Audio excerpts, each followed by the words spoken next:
ये video state 2018 PGT chemistry part 4 के लिए है।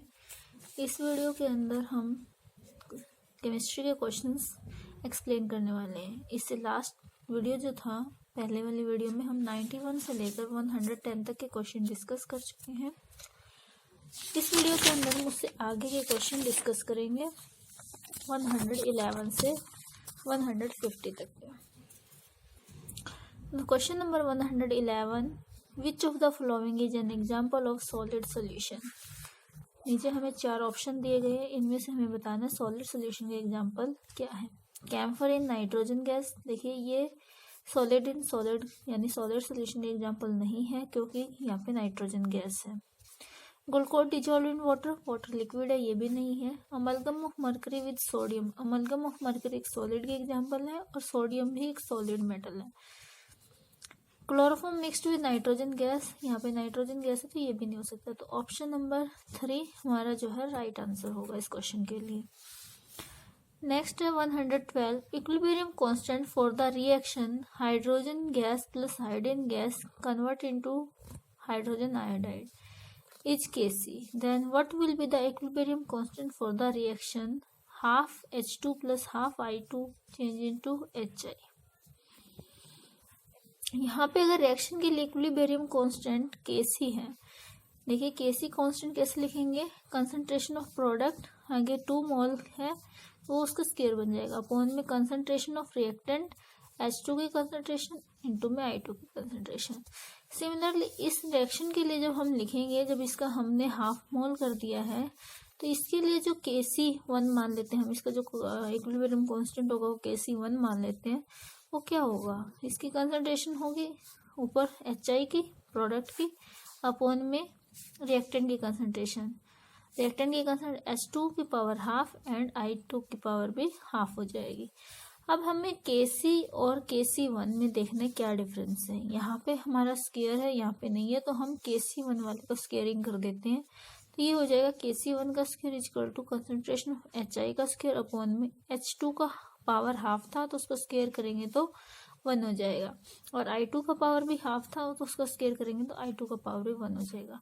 अब यहाँ पे इसमें और इसमें हमारा जो राइट साइड है वो सेम है, तो लेफ्ट साइड में हम देख रहे हैं Kc is equal to Kc1 का स्क्वायर आ जाएगा कंपैरिजन करने पे, और जो इसके लिए इक्विलिब्रियम कांस्टेंट था Kc1 वो क्या हो जाएगा, रूट ऑफ Kc हो जाएगा। तो यहाँ पे हमारे इसके लिए राइट आंसर हो जाएगा रूट ऑफ Kc। आप इसको चाहें तो डायरेक्ट भी कर सकते हैं, जो भी हमें रिएक्शन दी हो उसका इक्विलिब्रियम कांस्टेंट अगर हमें गिवन है तो उसका जितना टाइम हम कर रहे हैं वो उतने ही उसकी पावर में चला जाता है। जैसे इसका हमने हाफ टाइम कर दिया तो इसके इक्विलिब्रियम कांस्टेंट का पावर उतना ही हो जाएगा, हाफ हो जाएगा, पावर हाफ यानी रूट। अगर इसका डबल करते हैं तो Kc का स्क्वायर हो जाता। अगर यहाँ पे 2 2 4 इस तरीके से इसका डबल करते तो ये वाला आंसर होता हमारा। नेक्स्ट क्वेश्चन है 113, विच of the following statement is correct for NMR spectrum of isopropyl bromide. Isopropyl bromide को हम इस तरीके से लिखेंगे CH CH3 CH3 Br। अब इसके लिए हमें बताना है कि हमारा करेक्ट स्टेटमेंट क्या होगा। हमें 4 स्टेटमेंट्स यहाँ पर गिवन है। तो देखिए यहाँ पे जो हमारा करेक्ट स्टेटमेंट है वो फर्स्ट वाला ही है, absorption by 6 methyl proton appear a field. जो 6 मिथाइल प्रोटॉन है इनका एब्जॉर्प्शन जो होगा CH3 और CH3 वाले जो 6 मिथाइल है वो अब फील्ड में होगा, ये करेक्ट है। जो बाकी के 3 ऑप्शन है वो गलत हैं। क्यों गलत हैं, देखिए absorption of loan proton appear a field, जो लोन पेयर है प्रोटॉन वो अप फील्ड अपीयर होंगे, ये गलत है, वो डाउन फील्ड होंगे क्योंकि यहाँ पे इंडक्टिव इफेक्ट आ जाता है ब्रोमीन का, जिसकी वजह से जो लोन पेयर प्रोटॉन है, लोन पेयर प्रोटॉन वो क्या होंगे, डाउन फील्ड चले जाएंगे उनका absorption. Absorption of loan proton split into quartet, जो लोन प्रोटॉन है वो क्या बनाएगा, क्वार्टेट बनाएगा, ये गलत है, वो क्वार्टेट नहीं बनाएगा। 3 हाइड्रोजन ये 3 हाइड्रोजन ये 6 हाइड्रोजन की वजह से इस प्रोटॉन का हमें क्या मिलेगा, सेप्टेट मिलेगा। Absorption of 6 methyl proton split into quartet. 6 methyl proton quartet में नहीं, डबलेट में। सिर्फ सिंगल प्रोटॉन की वजह से इनका हमें क्या मिलेगा, डबलेट मिलेगा। तो ये तीनों ही हमारे रॉन्ग ऑप्शन है, फर्स्ट वाला करेक्ट ऑप्शन है NMR के लिए। नेक्स्ट क्वेश्चन है question number 114। The reaction to obtain benzaldehyde from toluene by chromyl chloride is. देखिए क्रोमाइल क्लोराइड होता है CrO2 Cl2, और जब हमें क्या करना है, टोल्यूइन को chromyl chloride in the presence of carbon disulphide के प्रेजेंस में हमें क्या करवाना है, रिएक्शन करवाना है, तो हमें बेंजल्डिहाइड मिलेगा। इस तरीके का reaction, toluene chromyl chloride CS2 के प्रेजेंस में क्रोमियम कॉम्प्लेक्स दे करके फिर उसका एसिड हाइड्रोलिसिस करेंगे तो बेंजल्डिहाइड मिलेगा। ये जो रिएक्शन होता है इटार्ड रिएक्शन होता है। कौन सा रिएक्शन होता है, इटार्ड। तो हमारा थर्ड ऑप्शन यहाँ पे करेक्ट होगा। Next question is 115। The highest intermolecular forces of attraction is found in which of the following polymer. Highest intermolecular forces की बात की है, तो हाईएस्ट इंटरमोलिक्यूलर फोर्सेज अगर हम पॉलीमर की बात करें, पॉलीमर में 3 टाइप्स आती है हमारे पास। एक रबर टाइप आती है, प्लास्टिक, एक फाइबर। तो जो सबसे हाईएस्ट इंटरमोलिक्यूलर फोर्सेज होते हैं फाइबर में होते हैं, उससे कम प्लास्टिक में, और उससे सबसे कम हम कह सकते हैं रबर में होते हैं। तो इनमें से हमें यही कैटेगरी फाइंड करनी है, कौन किस कैटेगरी का, हमें अपना आंसर मिल जाएगा। PVC प्लास्टिक कैटेगरी में आता है, नायलॉन 6 फाइबर में, नियोप्रीन रबर में, और ब्यूना S इलास्टोमर या प्लास्टिक इसमें आता है। तो यहाँ पे ये तीनों ही डिफरेंट कैटेगरी के हैं। तो हमारा स्ट्रॉन्गेस्ट या हाईएस्ट इंटरमोलिक्यूलर फोर्सेस किस में मिलेगा, फाइबर में मिलेगा, यानी नायलॉन 6 में। Nylon 6 is right answer. Which of the following is a high potency sweetener. हमें सबसे ज्यादा स्वीटनेस किसके अंदर होगी, ये हमें यहाँ पे बताना है। तो देखिए हमारे फर्स्ट ऑप्शन में है सुक्रालोज, सेकंड में एलिटेम, थर्ड में सैकराइन, फोर्थ में एस्पार्टेम। अगर हम यहाँ पे इसकी पोटेंसी बतानी है तो किसके कंपैरिजन में बताएंगे, सुक्रोज के, जो हमारा टेबल शुगर होता है, उस टेबल शुगर के कंपैरिजन में हम पोटेंसी बताएंगे। अगर हमारे सुक्रोज के कंपैरिजन में हम बात करें सुक्रालोज की, तो हमारे टेबल शुगर से 500 टाइम मीठा होता है, स्वीट होता है। अगर हम बात करें एलिटेम की, ये 2000 टाइम्स हमारा क्या होता है, स्वीट होता है। सैकराइन 550 टाइम्स, और एस्पार्टेम 160 या अप्रोक्सीमेटली 200 टाइम क्या होता है, स्वीट होता है। तो यहाँ पे हमें कंपैरिजन से पता चल रहा है कि एलिटेम इज द स्ट्रॉन्गेस्ट या हाईएस्ट पोटेंसी स्वीटनर। तो right answer is option number 2। Which of the following is a disproportionation reaction. इनमें से हमें बताना है कौन सा डिसप्रपोर्शनेशन रिएक्शन। डिसप्रपोर्शनेशन रिएक्शन वो रिएक्शन होगा जिसमें एक ही टाइम पर ऑक्सीडेशन भी हो रहा है और रिडक्शन भी हो रहा है। सिंगल कंपाउंड का ऑक्सीडेशन भी हो रहा है और रिडक्शन भी हो रहा है। तो वो रिएक्शन पॉसिबल है कैनिजारो रिएक्शन के अंदर, जहाँ पे सेम टाइम पे ऐसे हमारे पास रिएक्टेंट होता है जिसका सेम टाइम पे ऑक्सीडेशन भी होता है, रिडक्शन भी होता है, और वो एल्डिहाइड या कीटोन क्या होंगे, विदाउट अल्फा हाइड्रोजन वाले होंगे। नेक्स्ट है 118 question number. The major contributor to global warming is. देखिए ये जितने भी ऑप्शन हमें दिए ये काफी कंफ्यूजिंग क्वेश्चन था, इसके अंदर सारे ही जो कंपाउंड है वो ग्लोबल वार्मिंग कंट्रीब्यूटर है, बट हमें यहाँ पे मेजर कंट्रीब्यूटर बताना है। तो CFC का कंट्रीब्यूशन 11% का होता है, 11% का, नाइट्रस ऑक्साइड का 6% का होता है, मीथेन का 16% का, जबकि कार्बन डाइऑक्साइड का जो कंट्रीब्यूशन है ग्लोबल वार्मिंग जनरेट करने में वो 65% का है। तो यहाँ हमारा बिल्कुल करेक्ट आंसर होगा CO2, option number 3। Next question है which of the following is the correct order for the wavelength of absorption in the visual region. Visual region में जो एब्जॉर्प्शन का वेवलेंथ होगा उसका करेक्ट ऑर्डर बताना है। जो हमारे कंपाउंड है वो निकिल के कंपाउंड है, कोऑर्डिनेशन कंपाउंड, एक अमोनिया के साथ, एक नाइट्रोजन डाइऑक्साइड के साथ, और एक वाटर के साथ, वाटर मॉलिक्यूल के साथ, जो एज ए लेजेंट हमें यहाँ पे यूज किया है उनके साथ हमारे कॉम्प्लेक्स दिए गए हैं, उनमें हमें बताना है एब्जॉर्प्शन ऑफ वेवलेंथ का ऑर्डर क्या होगा। ये जो सेंट्रल मेटल आयन है तीनों कॉम्प्लेक्स के अंदर वो सेम है, निकल है, इसलिए जो एब्जॉर्प्शन होगा विजुअल रीजन में वो डिपेंड करेगा लिगेंड्स के ऊपर। तो जो ऑर्डर होगा क्रिस्टल फील्ड सेपरेटिंग वैल्यू का लिगेंड्स का वो स्पेक्ट्रोकेमिकल सीरीज में इस तरीके से इंक्रीज होगा। वाटर का CFSC कम होगा, अमोनिया का ज़्यादा होगा और नाइट्रोजन डाइऑक्साइड आयन का और भी ज़्यादा होगा। तो इसी तरीके से जो क्रिस्टल फील्ड स्प्लिटिंग एनर्जी होगी वो भी इसी ऑर्डर में वेरी करेगी। तो एब्जॉर्प्शन जो है वाटर वाले का जो जिसमें लिगेंड वाटर के रूप में यूज हुआ है उसका सबसे ज़्यादा एब्जॉर्प्शन होगा, उससे कम अमोनिया का होगा और उससे कम नाइट्रस ऑक्साइड का होगा। क्योंकि ये जो ऑर्डर दिया है इस ऑर्डर के में क्या बताया, क्रिस्टल फील्ड स्प्लिटिंग वैल्यू बताया, जिसका जितना कम क्रिस्टल फील्ड स्प्लिटिंग वैल्यू होगा उसका एब्जॉर्प्शन उतना ही ज़्यादा होगा। तो उसी अकॉर्डिंग हमारा जो यहाँ पे करेक्ट ऑप्शन होगा option number 2 is the right answer. Next question है 120 benzene diazonium fluoroborate heated with aqueous sodium nitrite in presence of copper gives. तो कॉपर की प्रेजेंस में जब बेंजीन डाइजोनियम फ्लोरोबोरेट को हीट किया जाएगा विद एक्वस सोडियम नाइट्राइट हमें क्या मिलेगा, हमें मिलने वाला है यहाँ पर नाइट्रोबेंजीन। देखिए किस तरीके से ये हमारा है डाइजोनियम सॉल्ट, इसको हमें फ्लोरोबोरिक एसिड के साथ ट्रीट करके बना लिया बेंजीन डाइजोनियम फ्लोरोबोरेट। इसको हमने सोडियम नाइट्राइट के साथ एक्वस सोडियम नाइट्राइट के साथ कॉपर की प्रेजेंस में हीट किया तो हमें मिला नाइट्रोबेंजीन, साथ में nitrogen gas plus sodium NaBF4 sodium बोरोफ्लोराइड।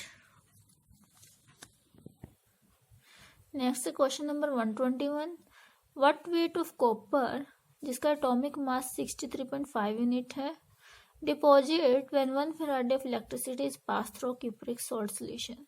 इसके लिए हम फॉर्मूला यूज करने वाले हैं एक तरीके से W अपॉन में equivalent weight is equal to I into T upon में 96500। यहाँ पे W की जगह M सिंबल भी यूज किया जा सकता है, M या W मास और वेट, ठीक है। तो यहाँ पे जो IT है वो एक तरीके से Q है, चार्ज है Q is equal to IT और यहाँ पे इसका वैल्यू निकलेगा फैराडे कांस्टेंट इनटू में जितना आपको कूलम चार्ज दिया है 1 फैराडे चार्ज दिया तो 1 कूलम से हम इसको मल्टीप्लाई करेंगे, 1 फैराडे से हम इसके मल्टीप्लाई करेंगे तो टोटल इतना कूलम हमारा चार्ज हो जाएगा। अब इसी वैल्यू को हम यहाँ पुट करेंगे, कॉपर का वेट हमारा 63.5 है, इक्विवेलेंट वेट बनाने के लिए हम उसको अपॉन 2 इंटू में 96,500 हमारा यहाँ पे नीचे गिवन है और जो हमारा चार्ज था वो है 96,500 इंटू 1। जब इसको कट करेंगे तो हमारा ये बचेगा और इसको सोल्व करके बनेगा 31.75 ग्राम। ये हमारा यहाँ पे इसका क्यूप्रिक सॉल्ट का क्या आ जाएगा, वेट आ जाएगा।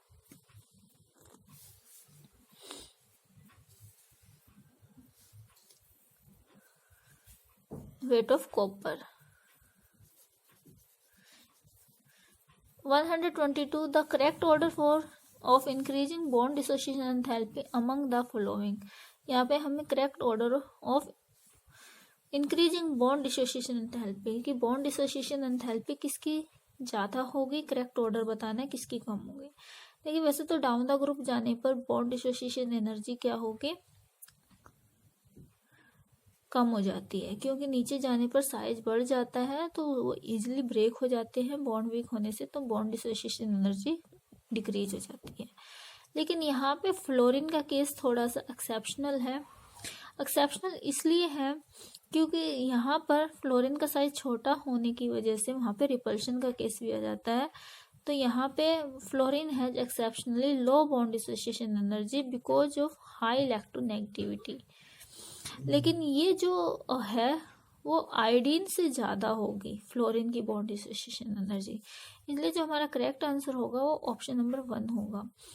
वैसे तो देखिए यहाँ पे आयोडीन की सबसे कम उससे ज़्यादा ब्रोमीन की, उससे ज़्यादा क्लोरीन की, उससे ज़्यादा फ्लोरीन की होनी चाहिए थी, बट फ्लोरीन की बहुत कम हो जाती है और आयोडीन से ज़्यादा हो जाती है। क्यों? क्योंकि फ्लोरीन की इलेक्ट्रोनेगेटिविटी ज़्यादा है, रिपल्शन हो जाता है वहाँ पे, जिससे वो अनस्टेबल हो जाता है। Question number 123, the pK of acetic acid and pKb of ammonium hydroxide are 4.76 and 4.75 respectively. The pH of ammonium acetate solution will be. Ammonium acetate is a salt of weak acid, acetic acid and weak base ammonium hydroxide. तो यहाँ पे जो हम pH निकालेंगे ammonium acetate की, वो इस तरीके से निकलेगी, formula based 7 plus half of pKa। pKa का मतलब है pK वैल्यू एसिड की माइनस pKb यानी pK वैल्यू बेस की। तो एसिड वाले की 4.76 है और बेस वाले की 4.75 है, बाकी 7 यहाँ से और हाफ यहाँ से आ गया।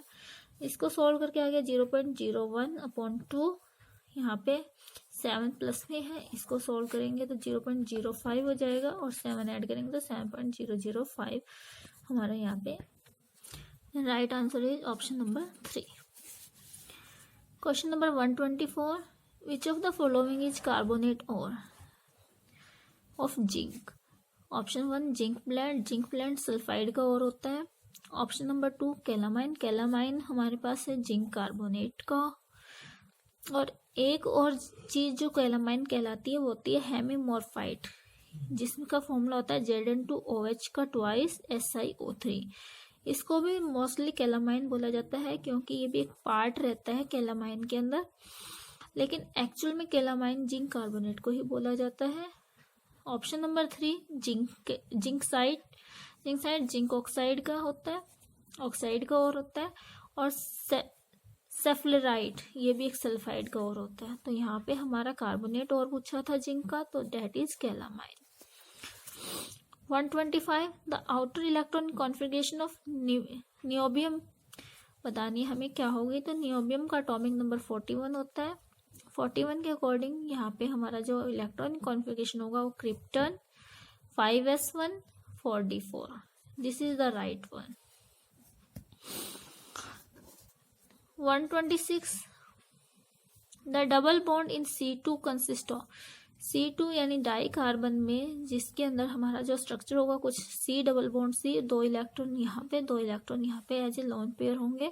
यहाँ पे इस डबल बॉन्ड का नेचर क्या होगा, इस डबल बॉन्ड के अंदर ये दोनों ही बॉन्ड पाई बॉन्ड होंगे। एक्चुअल में वैसे तो एक बॉन्ड सिग्मा एक पाई होना चाहिए, बट यहाँ पे एक्सेप्शनली ये दोनों ही पाई बॉन्ड होते हैं क्योंकि C2 नॉर्मली एग्जिस्ट नहीं करता, C2 वेपर स्टेट में एग्जिस्ट करता है। इसलिए जो उनके डबल बॉन्ड होंगे वो 2 पाई बॉन्ड्स के बने होंगे क्योंकि वहाँ पे 4 इलेक्ट्रॉन की नीड होती है जो कि हर एक बॉन्ड के अंदर अकोमोडेट हो सके। Next question, question number 127, which of the following is use in curing kala-azar. Kala-azar एक डिजीज है, इनमें से 4 सोल्यूशन में से हमें बताना है कौन कालाजार की ट्रीटमेंट में यूज होगा। देखिए कोलाइडल एंटीमनी है, ये कालाजार की ट्रीटमेंट में यूज होता है। आर्जिरोल ये एक सिल्वर सोल होता है जो कि आई लोशंस में यूज होता है। कोलाइडल गोल्ड ये हमारे जो इंट्रामस्कुलर इन्फेक्शंस होते हैं, जो इंट्रामस्कुलर इंजेक्शन बनाए जाते हैं उनमें यूज किया जाता है, इंजेक्शंस के अंदर यूज किया जाता है। और मिल्क ऑफ मैग्नीशिया हमारे स्टमक से रिलेटेड जितने भी डिसऑर्डर होते हैं, स्टमक में अगर एसिडिटी वगैरह बढ़ जाती है तो उसके केस में मिल्क ऑफ मैग्नीशिया लिया जाता है। तो राइट आंसर यहाँ पे कालाजार ट्रीटमेंट के लिए कोलाइडल एंटीमनी होगा। ये सरफेस केमिस्ट्री के एप्लीकेशन से ये क्वेश्चन लिया गया है। Next question, question number 128, conversion of glucose into ethyl alcohol is carried out by which of the following enzyme. Glucose into ethyl alcohol, तो देखिए यहाँ पे माल्टेज है, माल्टेज का यूज किया जाता है माल्टोज को शुगर में कन्वर्ट करने के लिए। और ये एंजाइम जो है एनिमल, प्लांट, बैक्टीरिया, ईस्ट में पाया जाता है। इन्वर्टेज सुक्रोज को फ्रक्टोज एंड ग्लूकोज में कन्वर्ट करने के लिए यूज किया जाता है और इन्वर्टेज बैक्टीरियाज के अंदर पाया जाता है। जाइमेज जो है वो यीस्ट के अंदर पाया जाता है और ये एक मिक्सचर ऑफ एंजाइम होता है जो कि शुगर या ग्लूकोज को अल्कोहल में कन्वर्ट करने के लिए यूज किया जाता है। डाइटेज जर्मिनेशन ऑफ सीड्स में पाया जाता है और स्टार्च को माल्टोज में कन्वर्ट करते हैं। तो यहाँ पे हमारे सारे ऑप्शंस को जब हम स्टडी करते हैं तो हमें पता चलता है ग्लूकोज को इथाइल अल्कोहल में कन्वर्ट करने के लिए हमें जाइमेज एंजाइम की नीड होगी। Question number 129, the reaction of diazonium salt with aniline yield para amino azobenzene. It is an example of which of the following reaction? This is the electrophilic substitution reaction, name reaction, Sandmeyer reaction है ये। और synthesize aryl halide from aryl diazonium salts using copper salt as reagent और catalyst. जब हम करेंगे synthesise तो वो reaction क्या होती है? सैंडमेयर रिएक्शन होती है। ये जो एग्जाम्पल है वो रेडियल न्यूक्लियोफिलिक एरोमेटिक सब्स्टिट्यूशन का एग्जाम्पल है। यहाँ पे राइट आंसर इलेक्ट्रोफिलिक सब्स्टिट्यूशन होगा। Question number 130, addition of bromine to which of the following gives meso dibromide product. Meso यानी ऑप्टिकली इनएक्टिव, जो कि हाफ जो होते हैं एक दूसरे के मिरर इमेज होते हैं अगर हाफ में से हम उसको कट करें। तो हमें बताना है कि मीजो डाइब्रोमाइड प्रोडक्ट हमें इनमें से किसकी एडिशन करें ब्रोमीन के साथ तब मिलेगा। तो यहाँ पे सिस्टोब्यूटीन की ब्रोमीन से एडिशन करेंगे तब मिलेगा या ट्रांसटोब्यूटीन की करेंगे, 1-ब्यूटीन से करें या प्रोपिन से।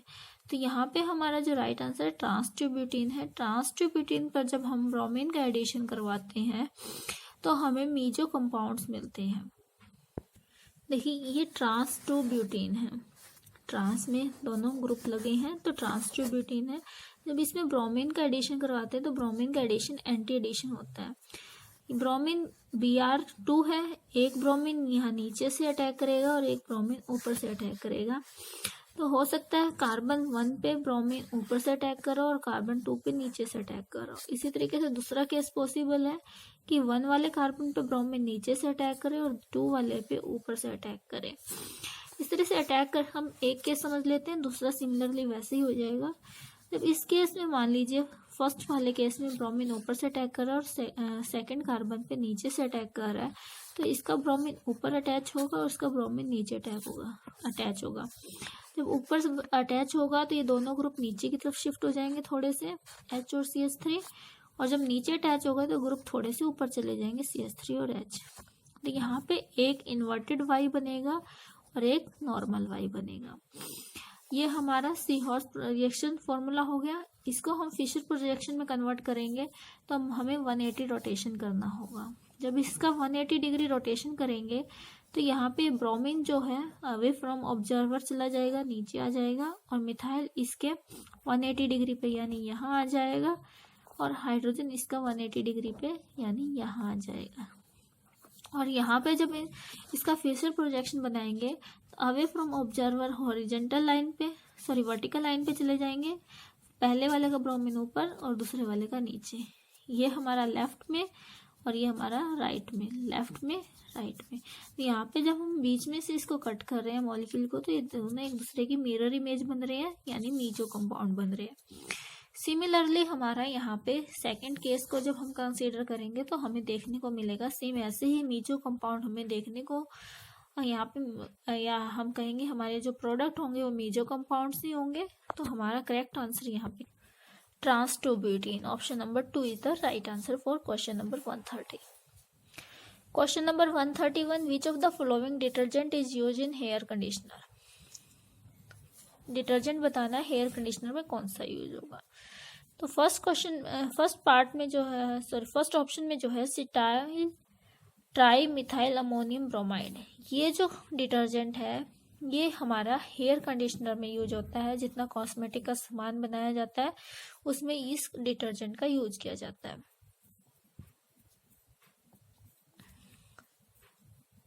ये कटाइनिक डिटर्जेंट है जो कि quaternary ammonium salt of amine with acetate along with chloride और bromide as negative part use किया जाता है।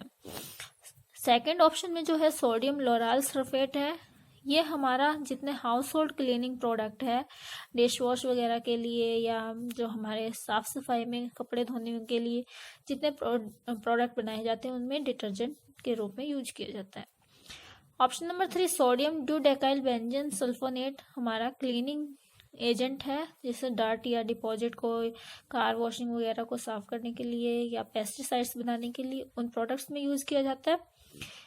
Option number 4 potassium citrate. Potassium citrate जो है वो रबड़ मैन्युफैक्चरिंग और बहुत सारे कॉस्मेटिक प्रोडक्ट में भी यूज किया जाता है।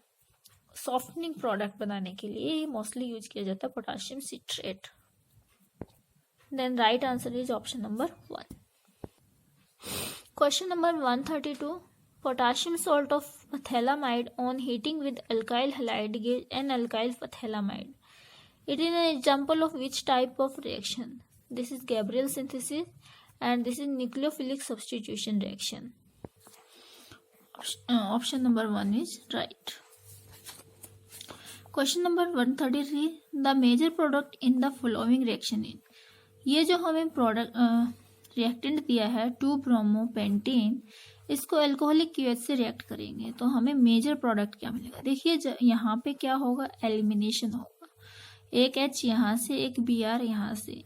अगर ऐसा होता है रिमूवल तो हमें पेंट 1 इन मिलेगा। अगर H यहाँ से और Br यहाँ से जाता है तो हमें पेंट 2 इन मिलेगा। तो यहाँ पे दो प्रोडक्ट मिलने वाले हैं, पेंटीन और पेंट 2 इन। तो हमें मेजर प्रोडक्ट बताना कौन सा होगा। पेंट 1 इन जो होगा वो माइनर प्रोडक्ट होगा और पेंट 2 इन मेजर प्रोडक्ट होगा। क्यों होगा, क्योंकि यहाँ पे सेडजफ रूल कहता है कि बीटा एलिमिनेशन से जो एल्कीन बनेगी वो मोर स्टेबल होगी। So right answer is option number 4, major product हमें चूज करना है। Question number 134 name the alkene which on ozonolysis give acetone. Acetone का फॉर्मूला ये होता है CH3 यहाँ पे डबल बॉन्ड। तो इसको हमें एसीटोन को बनाना है। एसीटोन को बनाने के लिए हमें कौन सी एल्कीन लेनी होगी। हम सारे एल्कीन को देख लेते हैं एक बार। ब्यूट 2 इन, ब्यूट 1 इन, 2,3 मिथाइल ब्यूट 2 इन और प्रोपेन। देखिए जो 2,3 डाई मिथाइल ब्यूट 2 इन है, CH3 डबल बॉन्ड CH3 और यहाँ पे CH3। जब इसका हम यहाँ से ब्रेकेज करेंगे, ओजोनोलिसिस करेंगे, तो यहाँ पे हमें जो मिलेगा वो एसीटोन ही मिलेगा। CH3C double bond O CH3 और यहाँ से भी CH3C double bond O CH3। तो 2 एसीटोन मॉलिक्यूल हमें मिलने वाले हैं। तो हमारा जो राइट आंसर होगा ऑप्शन नंबर 3 होगा, 2,3 dimethyl but 2 ene. This is the right. Question number 135 an example of globular protein is. Globular protein का एग्जाम्पल हमें बताना है। ग्लोबुलर प्रोटीन एक्चुअल में मोस्टली सारे ही वाटर सॉल्युबल होते हैं, लेकिन ग्लोबुलर प्रोटीन जो है वो मोर वाटर सॉल्युबल होता है देन अदर प्रोटीन्स। तो ये जो ग्लोबुलर प्रोटीन है उनका हमें बताना है कि एग्जाम्पल क्या है। तो ये हमारे पास इंसुलिन है, मायोसिन है, केराटिन है और protein present in hair, wool and silk. तो हेयर, वूल एंड सिल्क ये एक फाइब्रस प्रोटीन है। केराटिन बालों में पाया जाता है, ये भी एक फाइब्रस प्रोटीन है। मायोसिन भी एक फाइब्रस प्रोटीन है। तीनों ही फाइब्रस प्रोटीन के एग्जाम्पल हैं। जो बच गया इंसुलिन वो एक ग्लोबुलर प्रोटीन है। प्रोटीन एक्चुअल में 3 टाइप्स के होते हैं, एक ग्लोबुलर प्रोटीन, एक फाइब्रस प्रोटीन और एक होता है मेम्ब्रेन प्रोटीन। इनके बारे में थोड़ा सा और जैसे कि हम जान लेते हैं। जो फाइब्रस प्रोटीन होते हैं वो muscle fibre, tendon, connective tissues और बोन्स में पाए जाते हैं। जो ग्लोबुलर प्रोटीन होते हैं वो ट्रांसपोर्टिंग, कैटालाइजिंग, रेगुलेटिंग जितने वर्क होते हैं वो करते हैं। और जो मेम्ब्रेन होते हैं वो हमारे जो सेल्स को सिग्नल देने होते हैं, उन सेल्स को सिग्नल देने का काम करते हैं और सेल्स को एक दूसरे के साथ इंटरेक्ट करने का काम भी करते हैं। जो हमारे फाइब्रस प्रोटीन है उनके एग्जाम्पल में myosin, keratin, elastin, nebulin, chitin, tropomyosin, tubulin, collagen ये सब आ जाते हैं। जो हमारे ग्लोबुलर प्रोटीन होंगे उनमें हमारे आरबीसीज, हीमोग्लोबिन्स, जितने हमारे एंटीजन सेल होंगे ये सब आ जाते हैं, एल्ब्यूमिन्स आ जाते हैं, अल्फा ग्लोबुलिन हो जाता है, बीटा ग्लोबुलिन हो जाता है, C1 इनहिबिटर्स हो जाते हैं, और हमारे जैसे कि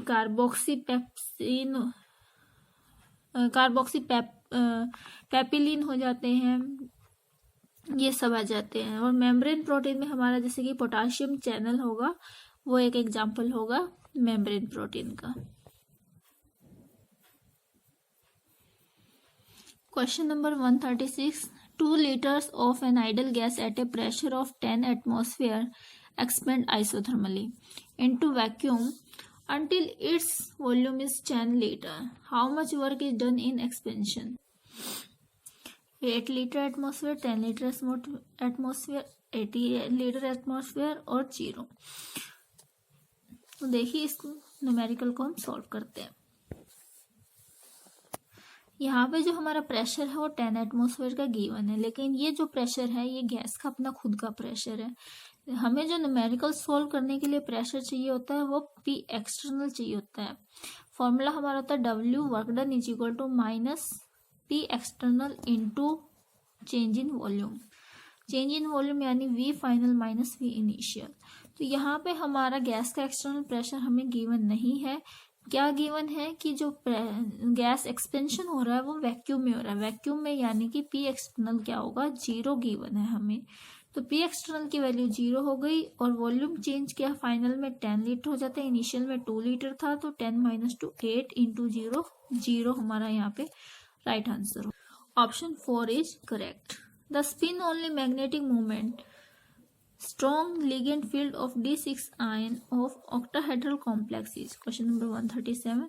इसमें हमें बताना है D6 आयन है जो ऑक्टाहेड्रल कॉम्प्लेक्स का, उसके अंदर स्ट्रॉन्ग लिगेंड फील्ड का magnetic movement, spin only magnetic movement क्या होगा। तो स्ट्रॉन्ग लिगेंड फील्ड है यानी लो स्पिन है, और लो स्पिन होगा तो D6 में सारे के सारे जो इलेक्ट्रॉन है वो पेयर्ड अप हो जाएंगे, और स्पिन ओनली मैग्नेटिक मूवमेंट का फॉर्मूला होता है √n × n+2। तो यहाँ पे जो उसका वैल्यू आएगा मैग्नेटिक मूवमेंट का वो 0 वैल्यू आएगा। Option 1 is right answer.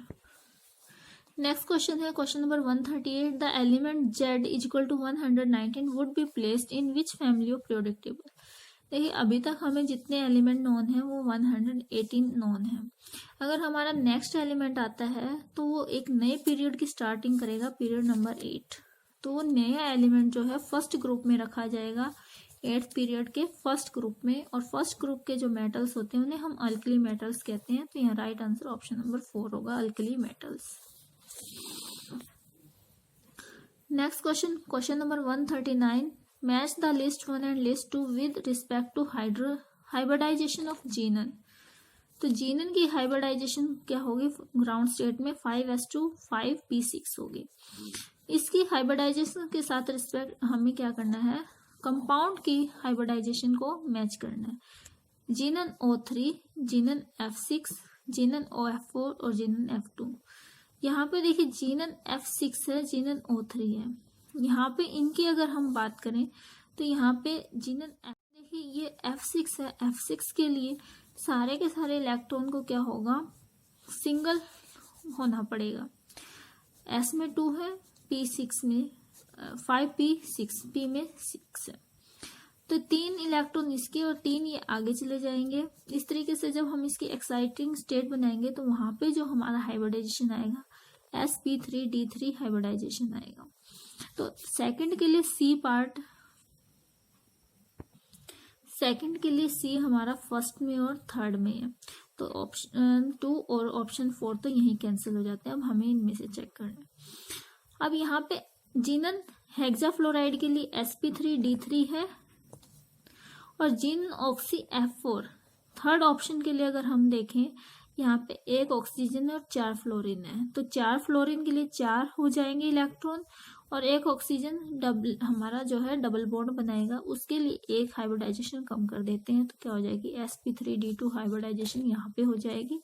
Third के लिए A, थर्ड के लिए A हमारा फर्स्ट और थर्ड में है, तो हमारा इन 2 ऑप्शन को देख करके भी हम हाइब्रिडाइजेशन को चेक कर सकते हैं। जीनन O3 के लिए जो हाइब्रिडाइजेशन होगी वो sp3 होगी। जीनन डाईफ्लोराइड के लिए जो हाइब्रिडाइजेशन होगी वो हमारी क्या होगी, sp3 डिहाइब्रिडाइजेशन होगी। ये हम कैलकुलेट करके भी चेक कर सकते हैं। यहाँ पे ऑप्शन नंबर 3 हमारा राइट आंसर होगा। और हो सकता है इनकी नेक्स्ट टाइम ज्योमेट्री पूछ ली जाए या शेप पूछ ली जाए क्या होगी इन कंपाउंड्स की, तो उसी से रिलेटेड हमें इस क्वेश्चन को बहुत अच्छे से करना भी चाहिए। जीनन से रिलेटेड जितने कंपाउंड हो उनकी अच्छे से स्टडी करनी चाहिए। जीनन डाइफ्लोराइड है जैसे लीनियर शेप बनाता है। जीनन हेक्साफ्लोराइड ऑक्टाहेड्रल शेप बनाएगा। जीनन ऑक्सी ट्राईऑक्साइड पिरामिडल शेप बनाएगा। इस तरीके से हमें इनकी शेप के बारे में पता होना चाहिए। क्वेश्चन नंबर 140, द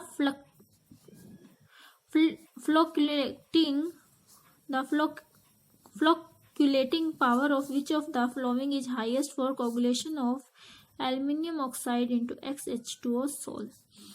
ये सरफेस केमिस्ट्री का क्वेश्चन है। इसमें हमें बताना है कि फ्लोक्यूलेटिंग पावर जो है एल्यूमिनियम ऑक्साइड वाले कंपाउंड के लिए किसकी ज्यादा होगी। देखिए, जो कोगुलेशन पावर होती है वो वैलेंसी ऑफ कोगुलेशन आयन के डायरेक्टली होती है, जबकि फ्लोक्यूलेटिंग वैल्यू जो है इनवर्सली प्रोपोर्शनल होती है वैलेंसी ऑफ कोगुलेशन आयन की। और यहाँ पे हार्डी से जो रोल लगेगा उस रोल को स्टडी करके हम बड़े आराम से बता सकते हैं कि इस आयन के लिए जो पावर होगा किसका हाईएस्ट होगा। इस ऑप्शन नंबर 3 में जो हमें दिया है आयरन हेक्सासाइनाइड, इस कॉम्प्लेक्स कंपाउंड का सबसे हाईएस्ट होगा, ऑप्शन नंबर 3। नेक्स्ट क्वेश्चन है question number 141, Hall Heroult process जो है वो किस मेटलर्जी ऑफ मेटल से रिलेटेड है। That is related to aluminium. Metallurgy में बहुत सारे प्रोसेस किए जाते हैं, जैसे स्मेल्टिंग होगा, रोस्टिंग होगा। हर एक मेटल के लिए कुछ ना कुछ वेरिएशन वहां पे आ जाता है, लेकिन हॉल हेरोल्ड प्रोसेस जो है वो स्पेशली एल्यूमिनियम के लिए अप्लाई किया जाता है। नेक्स्ट है which one of the following does not exist. तो हमने अभी देखा जीनन ऑक्सी टेट्राफ्लोराइड कंपाउंड बना हुआ था जीनन का, जीनन डाइफ्लोराइड भी था, जीनन हेक्साफ्लोराइड भी था। ये जीनन के कंपाउंड एग्जिस्ट करते हैं। जीनन एक नोबल गैस है, फिर भी उसके कुछ कंपाउंड एग्जिस्ट करते हैं, बट नियोन एक ऐसी नोबल गैस है जिसका कोई कंपाउंड एग्जिस्ट नहीं करता। नियोन डाइफ्लोराइड यहाँ पे एग्जिस्ट नहीं करेगा। तो ये बहुत ही सिंपल क्वेश्चन था, जस्ट कंसेप्ट बेस्ड क्वेश्चन। तो option number 2 is right answer. Question number 143, which of the following is incorrect for chemisorption. Chemisorption जो है वो एक जॉर्प्शन होता है बिटवीन सरफेस एंड एब्जॉर्बेट। यहाँ पे हमें इसके लिए इनकरेक्ट ऑप्शन बताना है, यानी कि 3 करेक्ट होंगे, जस्ट एक रॉन्ग होगा। It is highly specific in nature में स्पेसिफिक होता है, इसका स्पेसिफिक नेचर होता है।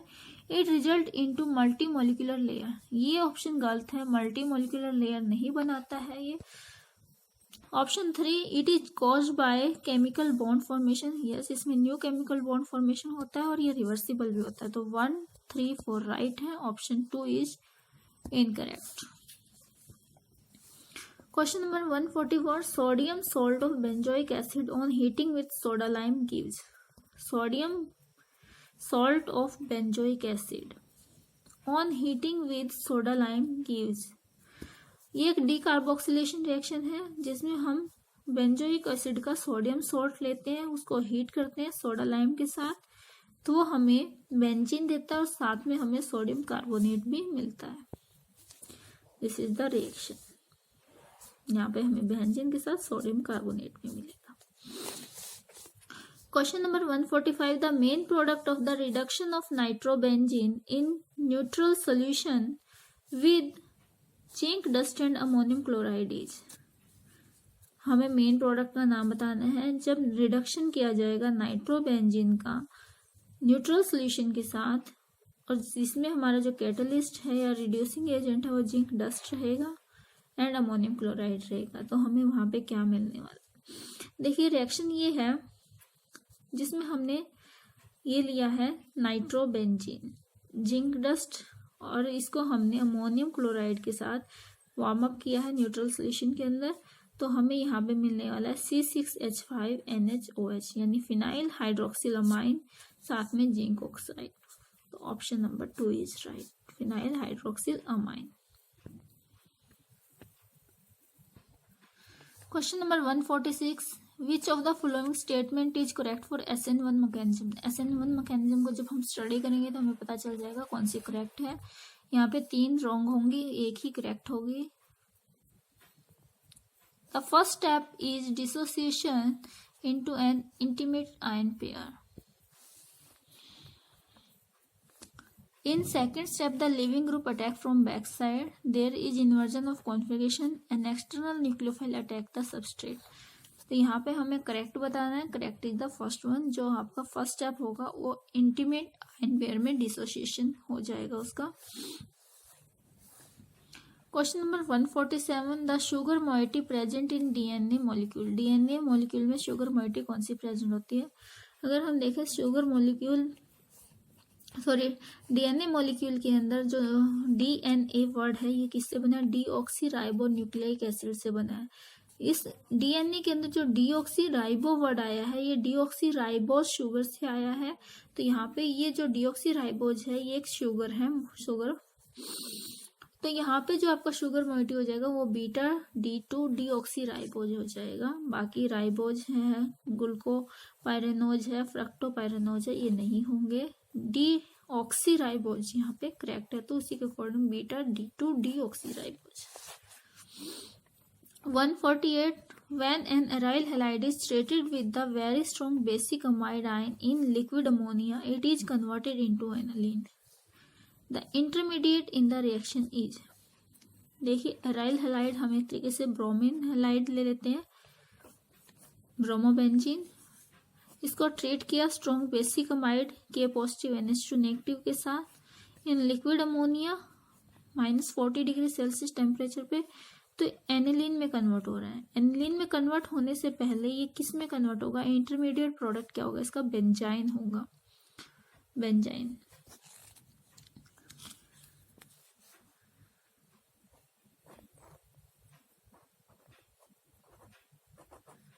यहाँ पे बेंजीन के अंदर ट्रिपल बॉन्ड होगा, इसे बेंजाइन बोलेंगे। Question number 149, which of the following is bacteriostatic antibiotic. Bacteriostatic antibiotic बतानी हमें कौन सी होगी? तो एंटीबायोटिक 2 तरीके की होती है, एक तो बैक्टीरियोस्टेटिक और बैक्टीरियोसीडल। तो जो टेट्रासाइक्लाइन है ये आपकी बैक्टीरियोस्टेटिक है। बाकी की जो 3 हमें और दी हैं, ऑक्सोफ्लेक्सिन, अमीनोग्लाइकोसाइड्स और पेंसिलिन, ये बैक्टीरियोसीडिकल है। तो हमारा यहाँ पे राइट आंसर होगा ऑप्शन नंबर 1।